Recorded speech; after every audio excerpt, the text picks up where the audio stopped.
Flower Power. It was Halloween night on the island of Sodor. The moon shone brightly, and the stars twinkled in the night sky. The children's Halloween party was over.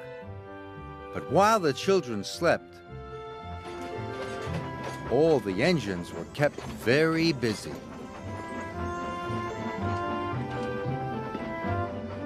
Thomas was alone at Tidmouth Sheds when Sir Topham Hatt arrived. He was still in his Halloween costume. "You ought to collect flour from the mill and take it to the bakery," he boomed. "You must work with Diesel. The island needs its morning toast, and Lady Hatt and I need our English muffins," he added sternly. "So I'll have no mishaps tonight." Thomas didn't want to work with Diesel, but he wanted to be really useful.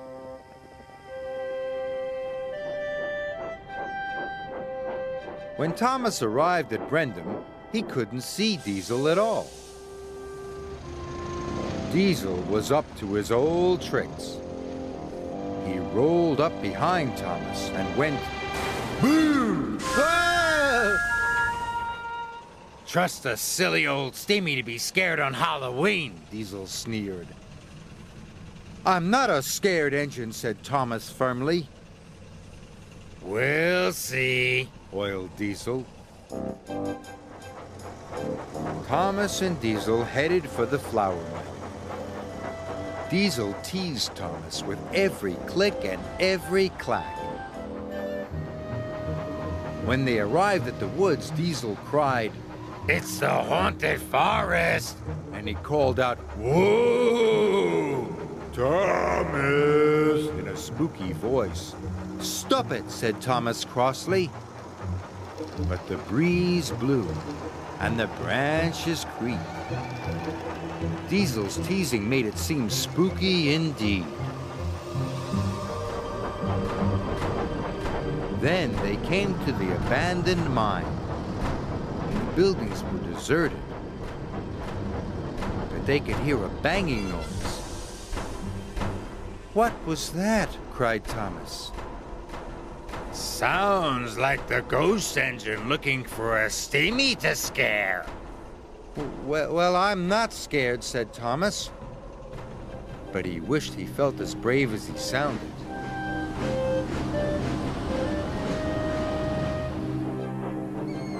Thomas and Diesel had to stop at a red signal. It was next to a twisty old tree. The wind whistled and Thomas heard a strange cry. Suddenly, Thomas felt something touch his tender. "Look out!" cried Diesel. "The ghost engine is after your funnel." "Cinders and ashes!" gasped Thomas. And he let out a frightened peep. Scared engine," Diesel teased. Thomas was very cross with Diesel. He wanted to pay him back for all his teasing. Thomas and Diesel arrived at the flour mill. Thomas rolled up to collect the flour. Then Thomas had an idea. "We'll see who's a scared engine," he puffed. Thomas biffed the freight cars out of the way and rolled up under the chute himself.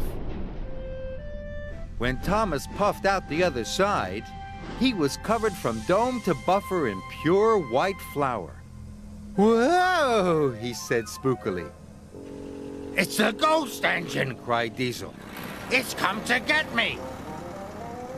"Stop!" cried Thomas. "It's just me!" But Diesel was nowhere to be seen. After Diesel had gone, the mill seemed very quiet. But there was still work to do. "The island needs its bread," thought Thomas, "and Sir Topham Hatt needs his English muffins."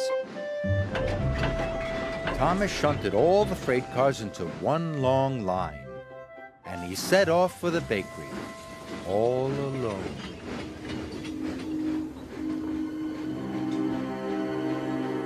As Thomas arrived at the twisty tree, He wished he could go faster, but it was a very long train, and he had to go slowly. Because he was going so slowly, Thomas could see that the tree wasn't spooky at all. It was just a tree, he gasped, and the strange cry was just an owl. Thomas was relieved. Thomas chugged towards the abandoned mine. He could still hear the spooky banging. He looked to his left and then to his right, and he saw what was making the noise. It's just an old door, he gasped. The wind is making it crash.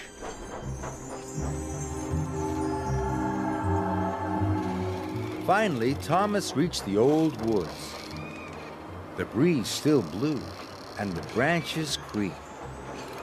Thomas took a big, brave puff. But without Diesel's teasing, Thomas could see the haunted forest was actually Henry's favorite forest. It's not scary at all, said Thomas.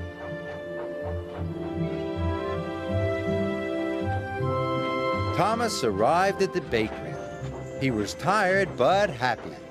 Oh, it's the ghost engine, sir, Diesel told Sir Topham Hatt.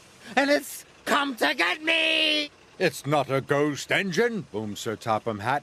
That's Thomas. He's a really useful engine. Thomas, you have done a splendid job, Sir Topham Hatt said. You deserve an extra special washdown. Thank you, sir, puffed Thomas proudly.